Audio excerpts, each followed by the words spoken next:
Mga re-electionist senators na nag-raise na ng concerns na hindi nga raw sila makakampanya kapag raw po nagkaroon ng hearing during the break. Was that part of the consideration? No. Again, we did not talk about that. Nobody discussed that with me, that particular concern. Again, because no caucus was held about it for the simple reason that I don't want to presume that things will happen before it happens.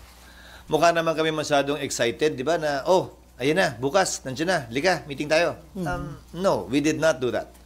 We had a lot of work to do trying to rush pieces of legislation that I'm sure you don't want to ask about anymore and will not talk about given the impeachment na mahahalaga din naman na makabuluhan at may malaking impact sa ating ekonomiya at bansa. Okay, RG. Just At ika, follow up lang dun sa kay Senator Bato. So, may Si basis... Senator Bato ba? Some senators lang ang sabi ni ma'am. Oo. Pero isa si Senator Bato na parang concern niya, parang talo sila o lugi kasi hindi sila makakapag-ikot habang ibang senatorial candidates makakapag-ikot. Actually, again, may basis yung concern. not necessarily. Tandaan mo, maraming senador maraming kongresista ang sumikat sa impeachment at naging senador. Maraming mga senador na nag-re-elect din base sa impeachment. So, depende. Dahil nakatutok ang lahat ng buong sambayanan doon, ayaw mo nun, di ka na mag-iikot.